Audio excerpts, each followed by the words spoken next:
Gitu aja. Jadi kalau dibilang menelantarkan, itu bukan menelantarkan, itu adalah bentuk orang tua memenuhi keinginan anak. Kadang aku pengen bilang deh.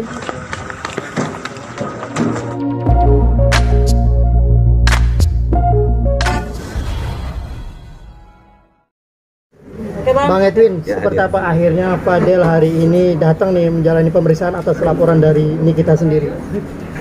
Ya alhamdulillah ya, akhirnya bukan akhirnya mungkin memang kemarin berhalangan karena sakit kan, bilang alhamdulillahnya hari ini sudah fit, berarti sudah bisa memenuhi panggilan ya.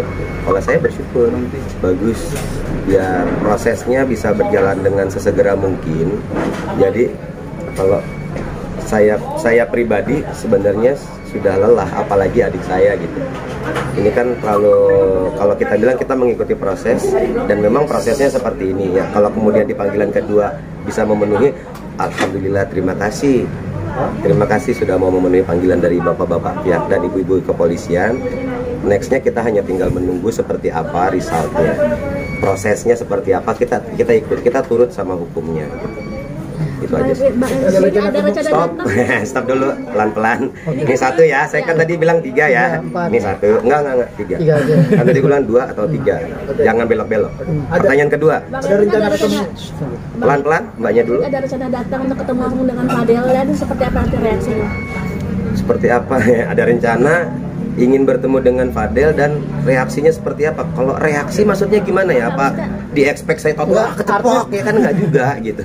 Enggak gitu. Artinya ingin memberikan pesan apa secara langsung kepada Fadel?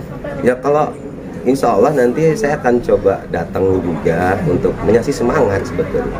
Jalani prosesnya dengan baik bro. Kalau memang ada fakta-fakta yang dirasa membantu untuk meringankan dirimu atas kasus ini, keluarkan. Kalau kemarin kan kita lihat Nak Fadel ini, kalau bilang nak ya, karena kan usianya usia keponakan saya ya sebetulnya gitu. Nak Fadel ini kemarin kan melakukan press conference, kemudian marah menampilkan bukti press conference tersebut yang harusnya dibuktikan ke penyidik, malah ditaruh di saat press conference. Plus lagi bukti tersebut malah kalau menurut saya pribadi salah, bukan salah gimana ya, salah ketika itu disajikan di sana. Karena harusnya itu disajikan, bukti itu dihadirkan kepada pihak penyidik, bukan kepada teman-teman wartawan. Mohon maaf ya, bukan bermaksud bagaimana. Tapi ini kita lagi dalam proses hukum. Kalau memang punya bukti valid yang luar biasa bisa menyanggah atas segala macam tuduhan, simpan baik-baik, kemukakan saat ditanya oleh penyidik. Bukan ditaruh di mana-mana untuk, apalagi itu adalah bukti rekam medis. Rekam medis aja kita udah tahu ada hukum tertentu yang mengatur hal tersebut. Saya lupa hukumnya seperti apa, mungkin kalau bicara soal itu Bang Fahmi lebih paham. Kalau saya hanya orang awam yang, oh ini nggak bisa loh, ini kan hak pribadi seseorang atas informasi medisnya dia. Kalau dia orang itu tidak mengizinkan, nggak boleh. Nah kalau kita bicara orang itu saat ini adalah ponakan saya, Laura. Tapi kita masih ingat juga Laura di bawah umur. Dan ketika Laura di bawah umur, siapa yang berhak atas rekam medis tersebut selain anak ini?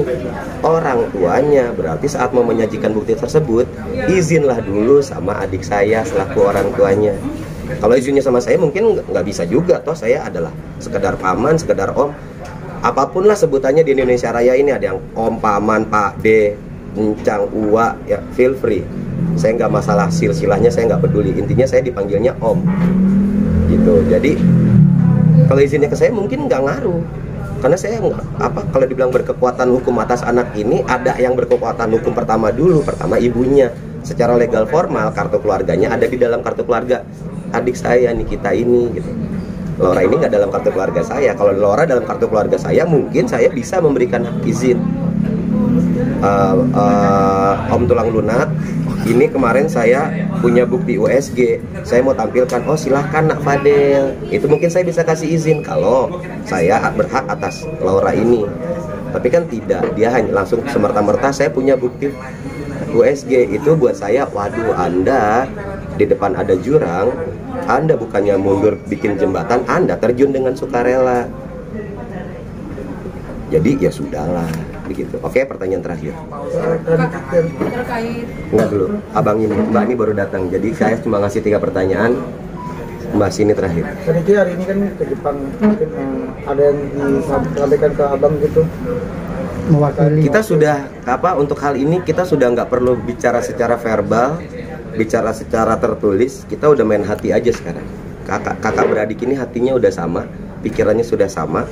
Jadi insya Allah apapun yang adik saya sampaikan atau lakukan seperti yang kemarin teman-teman ketahui juga, dia sudah membuat gerakan lagi, pelaporan baru ya. Itu dia tidak berkomunikasi lagi dengan saya karena memang itu sudah seharusnya. Ini kan sudah melebar kemana-mana, malah kalau dibilang ada beberapa teman-teman saya yang juga berprofesi sebagai pengacara speak up, orang ini kok bikin malu. Sudah sepantasnya ini.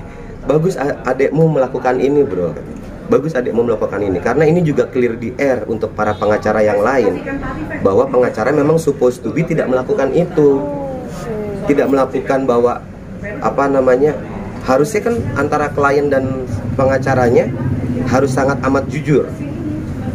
Punya bukti apa? Ini perlu ditampilkan atau tidak? Perlu diekspos ke media atau tidak? Itu adalah keputusan pengacara, bukan keputusan klien.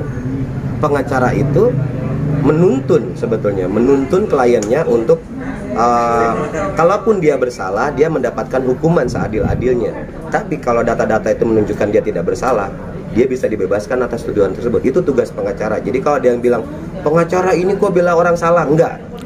Itu bukan tugas pengacara. Tugas pengacara adalah memberikan membantu mengarahkan kepada keputusan yang sebaik-baiknya. Jadi kalau dibilang pengacaranya kok belain orang salah, jelas-jelas dia salah. Bukan lagi bela orang salah, dia lagi membela hak orang tersebut untuk mendapatkan, misalnya kalau dia salah, hukuman yang adil. Pun dia tidak bersalah, ya dia seharusnya dibebaskan. Berdasarkan apa? Berdasarkan bukti-bukti valid yang disajikan ke penyidik, bukan disajikan ke wartawan. Kalau boleh satu lagi tadi satu dan terakhir ya. Udah ya, maaf ya Mbak ya. Maaf ya Mbak. Ini follow up atau Mbak ini aja ya, Mbak. Maaf ya. Satu lagi terakhir. Tadi soal Bang Rasman ngomong bahwa Nikita Mirzani menelantarkan anak selama beberapa tahun, dan kemudian pada saat pulang ke sini tiba-tiba kok baru dar-der-dor memperjuangkan hak Laura, seperti apa bentukannya Abang? Sorry, tadi ngomongnya kecepatan, boleh agak pelan. Nikita Mirzani dibilang menelantarkan anak, dan kemudian sekarang dibilang baru memperjuangkan, itu kemana aja gitu, karena kemarin dia dibilang melantarkan anaknya. Oke. Ini pertanyaan terakhir ya, habis ini saya minta udah, karena saya takut saya terlalu banyak bicara nanti saya malah salah. Ya, ini pertanyaan terakhir, saya jawab ya, izin. Kalau dibilang menelantarkan, ini adalah bentuk kita memberikan kesempatan kepada Laura untuk silahkan kamu mencoba independen. Rasakan kerasnya dunia, nah. Dunia ini nggak manis loh. Kalau kami grab terus, ibaratnya kami megang pasir nih. Makin kami kepel, kamu akan tetap lolos kok. Nah, jadi ini keinginanmu, ya sudah lakukan. Jadi ini apa namanya? Ini bahasa hati orang tua ya.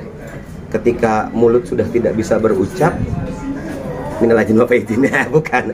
Ini biasanya ucapan minal aidin wal faizin. Ketika mulut sudah tidak bisa berucap, itu bentuknya adalah doa. Kalau memang sudah tidak dipegang secara fisik, tinggal hatinya yang menjaga. Kalau kita lihat dibilang menelantarkan, adik saya nangis loh. Ketika tahu bahwa kan dia juga sendiri, statement saya sedikit mengutip, entah salah atau benar ucapan adik saya ini sedikit ini. Anak gue mau bebas, tapi bukan berarti lu boleh nyakitin dia. Kalau dalam artian tadi menyakiti adalah orang-orang sekitarnya juga menguliti bla bla bla bla bla. Kalau buat saya pribadi itu mungkin terkontrol oleh Niki, mungkin, saya nggak tahu. Saya nggak tahu ya. Tapi ketika sakitnya lebih ke arah fisiknya, physically gitu, mentally saya bukan mengentengkan secara mental, tapi toh dunia ini akan menginjakmu sangat amat keras, nak. Jadi kalau bila bentakan kecil kupatahkan hatimu, lebih keras dari itu dunia akan menghakimimu. Kayak jadi nyanyi. Maaf ya. Nggak, jadi udah gitu aja. Jadi kalau dibilang menelantarkan, itu bukan menelantarkan, itu adalah bentuk orang tua memenuhi keinginan anak. Kadang Laura pengen bilang bebas itu ya. Iya, anak kan Laura kemarin pun di mobil ngomong saya, aku independen om. Makanya teman-teman minggu lalu saya imbau untuk ayo jangan panggil Loli lagi ya. Karena anak ini ketika dia ingin independen, dia ingin melepas sebenarnya identitasnya dia. Ingin melepas identitasnya dia yang terkait dengan ibunya. Tapi nama Laura nggak bisa dilepas dari itu karena itu adalah nama lahir. Buat saya tone-nya Laura itu jauh lebih positif. Karena seingat saya Laura itu adalah anak yang baik. Terima kasih ya. Terima kasih. Oke.